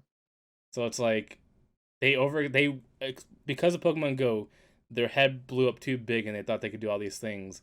And because of the money they're getting from obviously Warner Brothers, Nintendo, and Disney, they're like, oh yeah, we're gonna keep hiring on all this stuff. And they're like, we'll keep the microtransactions from Pokemon keeping us running. But then they realized that with their corporate greed and their rule set hurting players, all of it died out. Yeah. I wonder from the point of it starting to where it's at now and what the future is, I wonder what the exact terms were for Niantic to utilize the Pokemon property. Because I wonder if there's something in the contract that's like, you know what? We're done. Good luck. Give us our Well, property back. Because they actually have to pay royalties for each one. The thing is like because of Warner Brothers, putting stuff for Harry Potter Unite or Wizards Unite, whatever, and it failing. Niantic actually still had to keep paying Warner Brothers back the money that they lost them, and that was dipping into the Pokemon Go funds, and they were also Mhm, having to pay Nintendo at the same time, and I mhm. think that's why they're having those issues because now they have to pay Disney back their money. Well, serves them right because that, like I said, the keyword right, greed. Like it's imperative, and it was just you could see it. Like the success of Pokemon, their greed just was like oh my god, we got like you. Yes, you have a perfect formula with Pokemon. That does not translate to everything else in the world. Does Yes. not.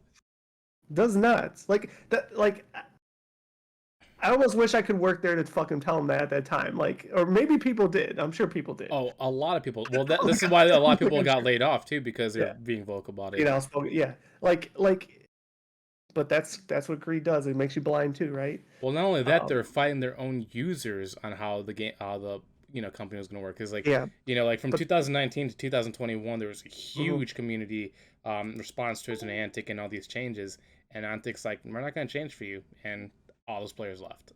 yeah, yeah, I know, and well, I still think there's still a large, very very large The player biggest base. player base That's was Taiwan, and they already dropped off more than I think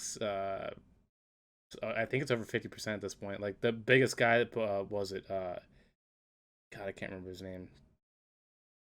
I can't remember his name. He's like basically the world's number one Pokemon player, but he stopped mm, playing. And I'm like, if mm, he was playing for all these years and spending hundreds of $1,000s a week, and he yeah, stopped, that's a big yeah, sign. yeah, for sure. Yeah, see, I don't follow it up like well, even when I was playing pretty heavy, I didn't follow up like number one players and who spends this and the like. I never followed the streamers and anything like that. But yeah, to your point, I mean, once those people start falling off, like you're obviously now missing the communication with the community. So I'm trying to see his name. I feel like I know it. Oh God, what's his name? He's a Taiwanese player. I want to say his name is like Kane or Go or something like that. Oh, that guy? King, right? Wasn't it King? No, I think King is the PvP guy. There's another guy that sounds Oh, very similar. okay. I think his like in-game user is like Brandon Tan or something like that. Oh, that I don't know him. But yeah, like seeing them fight their own community and then doing all these stupid changes, plus microtransactions and them being pricing everything up, it's like they're bound to lose players. Like you can't just keep expecting players to be being bent over and taken and not saying anything back. Like they're gonna fight, and now Niantic is feeling their own pressure. Yeah, and unfortunately, like I think they might have dug themselves so big of a hole that they might not be able to pander to the community, and that's not good. That is Yeah. not good. Not Well, good. they're in a really big debt, so that microtransaction from Pokemon Go is the only thing that can save them for temporarily. But like I said, even if that goes away, they could get Lawsuits. royally fucked. Yeah. Start transferring all your Pokemon now, ladies and gentlemen. Put them all in Pokemon Home, otherwise they're gone forever. Yeah, it's just weird seeing like because people are like trying to use the excuse it was COVID. Obviously, COVID played a factor, but it was mostly due to the company's choices. But I just thought that was interesting that we talked about it like literally like a week episode 2 ago, and then this news happens. I'm like, we're bringing things to fruition, unfortunately, good or bad. Yeah. Um, there's also weird things that Twitter is also doing some stuff too, because obviously every so often every social media company gets they get overrun with bots, so they have Mm-hmm. to put out feelers to see what's a bot or what's not. Apparently, a lot of users that are very active on social media were getting flagged, like they're getting like little like warning signs, like oh you're retweeting or liking too many things, which a lot of bots do. So they're getting flags saying you're temporarily disabled for 3 days, just so we can like do like evaluation, which makes sense. I'd rather them get like a temporary leave of liking things than getting banned completely. Mm. And I think this is like one of the smarter ways, even though it's getting a lot of criticism right now. I think it's one of the better ways to see who's bot and who's not because of the reappeal part to it. Mm-hmm. And Interesting. I think it's one of the smarter ways that social media companies have ever gone about combating bots. Interesting. Yeah. Hmm. I didn't know about this, but it's pretty funny. It's Yeah, like, hey, you're liking too much stuff. it was an actual headline that a lot of people were getting like temporarily like suspended. What they could still like tweet and all that stuff. They just couldn't like and retweet things. They're Mhm. like, you were on a 3-day suspension for retweeting and liking. We're That's doing funny. this. Hold on, let me see if I bookmarked it because I like to go back to these things. But yeah, people are getting these things. We had temporarily limited some of your account features, and it was due to like over liking. If people that are listening, I have the screenshot up right now. It's like, you're getting suspended because you like too many things. Yeah, but apparently, like the limit is like over like 10,000 likes per week. Oh, Jesus Christ. Well, so, How would a normal person according to what people are that, saying, that's what it is. that startles me that a normal person that's not a bot is complaining that they've actually liked that many things. Like what? Yeah, What? but of course, this is just That's what I even read. more I don't know mind-blowing. if that's factual, but a lot Yeah, from articles I've read that they're like, yeah, it's a bot feeler, and if it's like over like a certain number of likes, like they're saying the number ten threshold. Yeah, thousand, that they get you flagged, and I'm like, that's funny. that's a lot. That is a lot.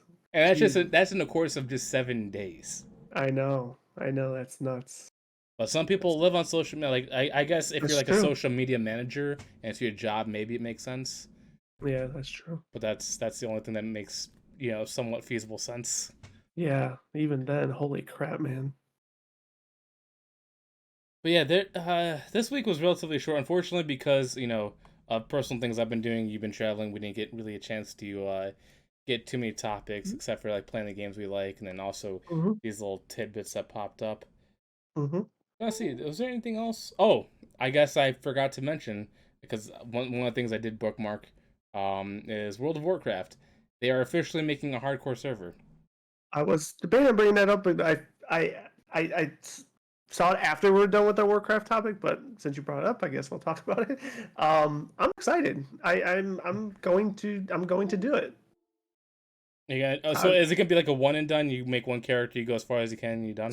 so, are you talking about for me or Yeah, so you just in personally. general? Oh, me personally. Um, my goal with it would probably just get to max level. I don't know. I don't know. I probably would like to try and raid. That'd be so scary. But how cool would it feel though? How cool would it feel to go through Molten Core with a group of 40 and no one dies? Like, dude, But dude, that would be dope. also imagine how sad it would be to do a raid and half Oh, of your party dies, and you're just like, we have to see pour that? one out for the boys that See, passed away. no. So to that point, that's why like I feel this to me feels even more nostalgic than the actual release, as crazy as it sounds, because in my personal opinion, I feel like you have. I mean, there's always going to be trolls. There's always going to be trolls, but I feel like this is the purity of teamwork. Like you're going to want to look out for people wandering Elwyn Forest and et cetera, et cetera. Like that's why it gets me. That's why it gets me excited because it's like I feel like yes, I'm going to be obviously keep myself alive, trying to keep myself, but I'm also willing to go above and beyond and help other people, which it's going to sound scummy. I don't feel like doing in today's game. So that's why I'm like kind of excited for it. It's funny that you mentioned that because obviously we're gonna stay on this topic for a second.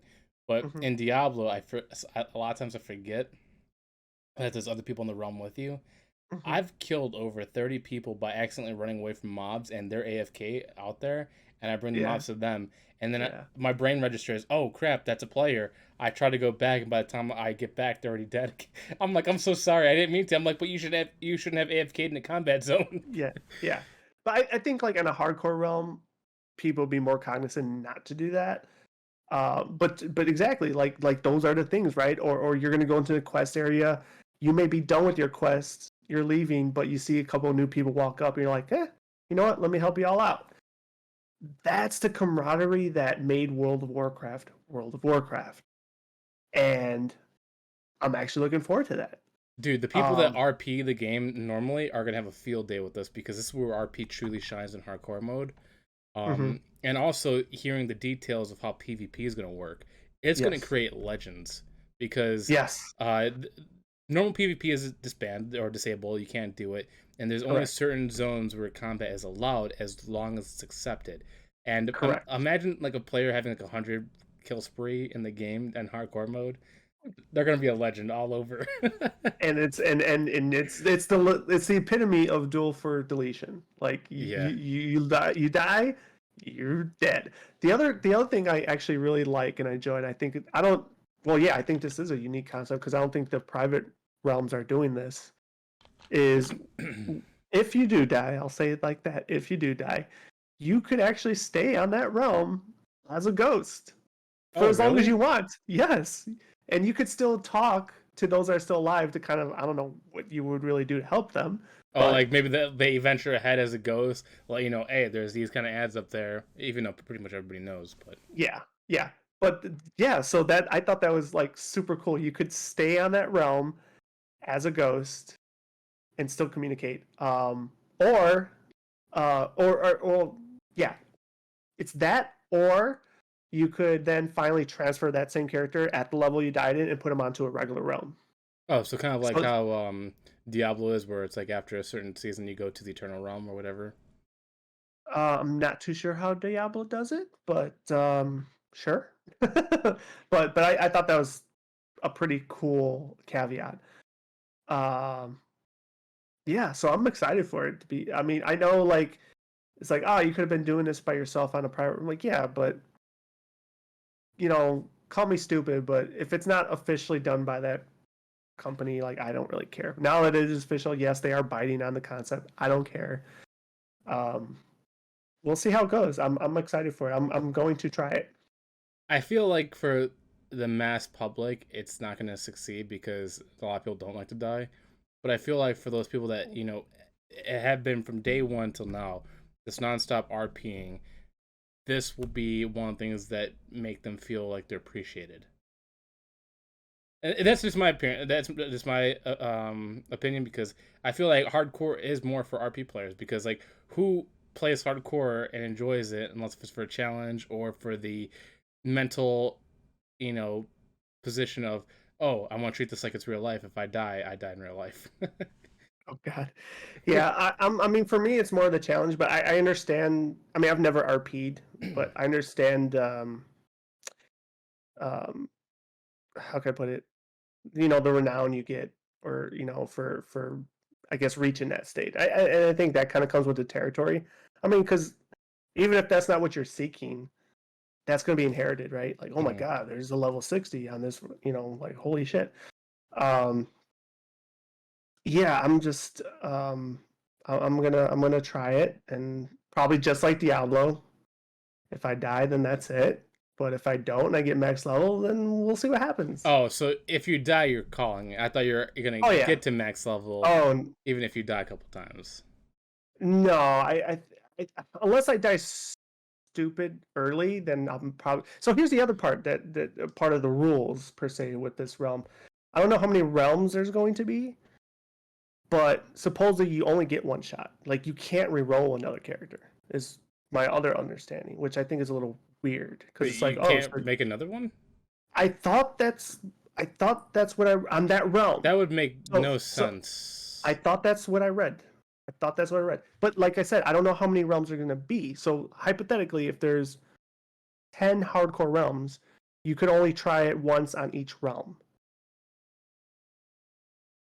I thought I might need to read it more thoroughly, but I thought That that's how I read it. if that's an actual rule, that makes no sense because imagine a player that really sucks and they just die a lot and they go through the whole realm list and they're like, "Oh, I guess I can't play hardcore anymore." Exactly. I mean, it's such a niche thing anyway. I don't think those people would probably really care anyway.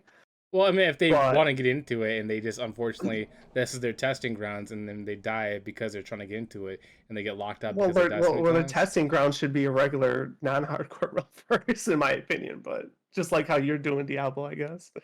But I don't know. Either way, yes, I'm excited. I don't know if anybody else may want to join me on this adventure, but I would happily open the arm welcome it. Like, yeah, I think it's gonna be cool.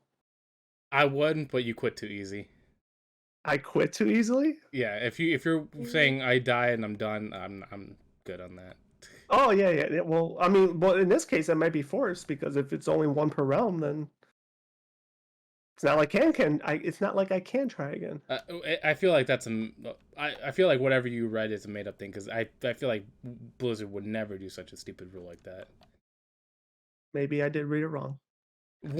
But Blizzard has made some weird things because one thing I liked about Diablo 3 that I didn't like about Diablo 4 is that your characters don't progress to each new season, which makes sense mechanic wise because every season has a different player build, so your character from season 1 will play differently compared to season 2, which I understand.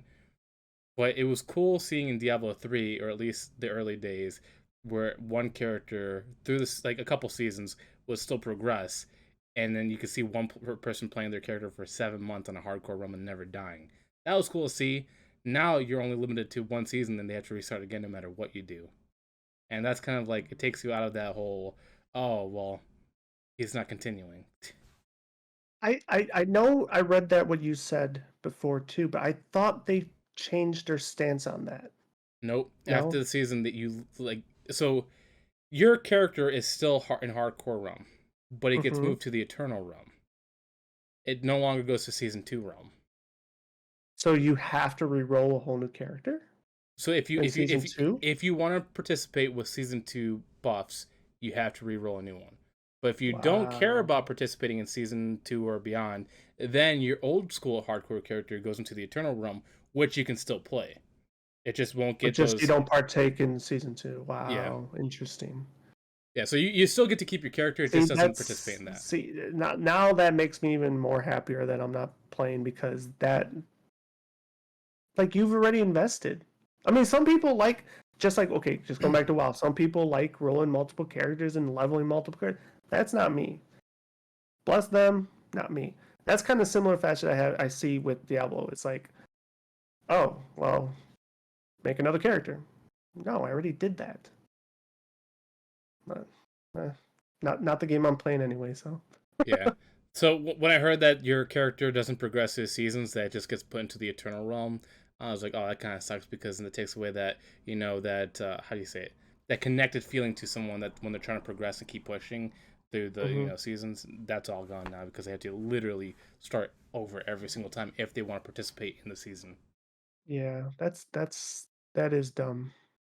Yeah. I don't understand the logic behind that, but yeah. Yeah, because I was watching a few streamers like Annie Fuchs and all them, and they were having like a conversation about it. And obviously, like I said, it makes sense mechanic wise because the game literally changes and they have to rebalance it. And rebalancing wise, it makes the most sense. What takes away that connection feeling with your character? Yeah, for but, sure. I agree. but at least you can still play it on the Eternal Realm. If there's any highlight or positive to that, just like you can still play it just on the Eternal Realm. Yeah, but glad you brought up that topic because yeah, I thought it was cool. yeah. Hopefully it takes off because I'm worried that it might last like a month or two and then next thing you know, dead. And if Probably, that rule but takes place that you said, then it will die immediately. yeah, no, you're not wrong. I think it really is just one of those, you know, let's create a spark. But I think it also does pander to a niche community, and that community, you know, probably has been looking forward to this and wants it. So we'll see. Oh yeah. Especially if they do something similar to Diablo, then that really vamp up. Oh, like season I stuff or no, do you, no, no, no, no. Like I mean, not like similar to the Lilith statue. Like okay, first same thing, thousand that's what I was saying players. too that they would yeah. Yeah. Like I mean, if they do something like that, then they'll really, kind of market it and have a lot. In my personal opinion, probably have a lot more people want to partake. I want to one up it. I feel Mm-hmm. like if they want to make hardcore succeed, it obviously if you want to build like a physical real statue, cool, do that. Mm-hmm. I Mm-hmm. think what would be really cool is that your 1,000 names will be put into an actual in-game statue in either Stormwind or Orgrimmar or both. And so when That you would be, enter, you actually see, oh, hey, look at what these people accomplished. and not only that, let it be shown on the retail realms too. Yeah. Yeah, no, I agree. And to another one up it, if I may. Do you really want to get retail people to try this out? Make a mount associated with it. You reach max level, you get a mount in retail. End of story. Yeah. I mean, it's two ways Yeah. to immortalize a player. And even if they are done with hardcore and they go back to retail, they will always forever see their accomplishment because then, I mean, just getting just feeling that feeling of getting recognized by the game you love will never Mm-hmm. fade, and they'll keep you staying to that game. 100%. Totally agree. If But we'll see. well, They haven't announced any of that, but let's push it towards Blizzard. Hopefully, maybe we can start this spark that they can do themselves because I feel like that'd be one of the coolest in-game triumphs you can ever get. It's like it's not an achievement, yeah. but it's an actual The, physical representation. the only thing that sucks about this, and I'll say this even with Diablo 4, and of course it's coming in a selfish um, mindset, but the only thing that sucks about that is like, you know, now you're not necessarily directly catering, but the people that are going to benefit from that are the ones that will be able to grind and Yeah, but that's the whole have the point. You want luxury. to reward your dedicated players. True. I mean, I'm just saying, if just you're throwing it out there. if you're casual bot and you're upset that somebody else has more passion than you do, then No, that's I'm on with you. you. Well, that could be somewhat arguable. Like that's like getting mad at like a basketball player for being good and you're not. It's like okay, no. It's not that. It's just like that. Some people have the luxury of investing time versus others don't. But no, I agree with you. Everything you said is true. It's just I'm just saying like some people just don't have it. it's called "Do you want it bad enough?" I don't know. I'm not disagreeing with you. You're not wrong. You're not wrong. This is the one time I'm doing the shiesty approach. Is hey, No, if you don't want if you want your name up there, you gotta put the effort in, nope. even if if you got That's constraints. sacrificing. Yep. No, that's true. It's very true. I don't really have, unfortunately, like I said, I don't really have much to. I had a couple other topics, but I decided to scratch them because I felt like they were too sensitive to bring up. No So problem. unfortunately, I don't have anything else gaming related wise because There wasn't really much to except for the games I played. Yeah. Do you No, have anything else? no, nothing else. Nothing else. Well, are you? Uh, I know we usually discuss this in private, but are you still good for next week? Yeah. Oh, yeah. I should be. I think because when I guess peel behind the curtain because I didn't bring this up on the stream, but uh, I was asked to go out of town for work, and because of this COVID, I just told them that probably wouldn't be beneficial for me. So I should be available next week. Okay. If anything changes, obviously plug as we always do. Follow on social media to keep up to date. But if we are available, then we will obviously have more to bring to table. I will go back to the grindstone, pick up more topics because, well, actually, I do have one thing to bring up. I'm so sorry. I was just like trying to end this, and I just realized as I was talking, one of the things that they deleted is obviously we talked about the Reddit stuff all the time. A lot of the main Reddits have closed, and because of that, they went to other sources like Twitter. Now they have communities there, which is smart for Twitter to make communities happen, where you can actually have like a private section where if you follow it, you get access to it, but it's only closed to Hmm. people that join it. And Hmm. then also Gilded. So I joined a couple of those groups, and now I'm seeing more gaming news because they moved off of Reddit. So, hey, Hmm. Reddit, you're hurting yourself, and now Twitter and Gilded are prospering because of it. Interesting. Okay. Didn't know that. So hopefully next week we'll have a lot more topics because of those awesome people from Reddit moving over to other platforms. Because they got Cool. loads of news to always release. Cool. Cool. All right, well, But are you good to end it here, or do you got something? yeah, no, I'm good. I'm ready to get some sort of food. Probably do that chicken noodle like you're talking about, and rehydrate because as I'm sitting here, I'm starting to feel dehydrated. Dude, obviously I just drank pop today, my first one, but I've been drinking a lot of coconut water. It's like the only thing that makes me feel better. Coconut water is actually pretty good. And speaking of soda, I haven't drank soda now, I think for 2 weeks. So Good I'm for really you. trying to Stay be off of good. it. Yeah, yeah, no, I'm serious. I'm patting myself on the back. That's why I'm plugging myself 2 weeks. I'm proud of it. It's tough, man. 2 weeks It is sober. tough. Yeah, staying off soda is tough, man. It really is. But I'm happy to say it's been a couple weeks. Especially when you start eating certain things, right? Like for example, I when I got back from my trip, I was craving pizza, man. But our hometown fucking pizza, right? And I got pizza. I'm like, you usually always get a soda with it, but nope, nope. I stood away, just drank plain old basic ass water, which was kind of disgusting. But So a weird segue because you brought it up. What's the longest you've gone from detoxing from energy drinks or soda? oh, I had like a good year without soda at one point, and then finally kind of cave in, and that's why I always share the story. Like, and this was also years ago, but before I did that, I used to be a Pepsi drinker, and after that long stint, when I succumbed back, I no longer liked Pepsi. I then became a Coke drinker. So it was kind of really weird how that happened. No, So I'm gonna see if I could beat the 1 year this time. I feel you because the longest I did was 7 months. And oddly enough, this was during my Call of Duty phase where, you had a, like, they would like promote you to get, they were like, if you get Mountain Dew, you get Hmm. double XP or whatever. I got Correct, so much correct. of it that after my 7 month break, I could never touch Mountain Dew again. It disgusted me. Yeah, But then the funny yeah. thing is that the first other pop I drank was a, what's it called? A Sprite. And Hmm. the first sip I had, because my body wasn't used to it, it was like my body was in shock. It was like, and then my body was like, "Yo, what you put in me? We're on like a high. We got to detox a little bit here, or you're gonna bounce off the walls." Yeah. So it's funny you mentioned energy drinks. So I still do energy drinks, unfortunately, but Oh, so you're zero not really cal, sober. zero cal, zero. No, but it has 0 cal, zero sugar. Okay. Why? It's on the fucking label. You tell me the label's lying to me? The sugar is still sugar. It doesn't matter if it's artificial or real. You look at here. Anyways, one step at a time, okay? Baby steps. All right, I'll encourage that. We All we right. approve encouragement here. Alrighty. But Ah. that's cool. Yeah, it's just weird when you get off of this and you go back on. You feel like crap the first time, but then your body gets used to it quickly. Yeah, I'm just glad I didn't get thankfully, I didn't get the like that sugar headache, caffeine headache. Ooh, yeah. Yeah, because those suck. And surprisingly, I didn't get one this attempt. One of the things that's worse is that obviously you're saying when when you're detoxing off of it, when you drink it, have you ever?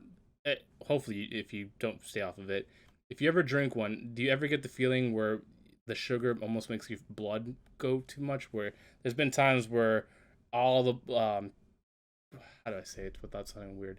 It's like the first time I had pop after that long break, I had massive like congestion or blockage right here, and it was due to like Okay. the sugar rising too quickly.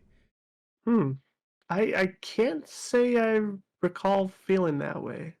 Because I know there's when I came back, I was having like nosebleeds for a little bit, and because of the blood thing being too high, and the doctor's like, Hmm. yeah, it's probably because your body went to shock because you drank a, a bunch of sugar you weren't used to right away. Wow, interesting. Kind of makes sense. But I don't think I've noticed that, to be honest. Yeah, luckily I haven't I had it I have since, but I'm just saying if you Yeah, had. I've never here's another odd thing, like my entire life I've never had like a random nosebleed where it's like it just drips out of my never had it happen. However, due to the dryness, like I have like broken blood vessels and like, just from mere like, Blowing your nose and all that um stuff, coughing. yeah, yeah, like that I've dealt with for a while now.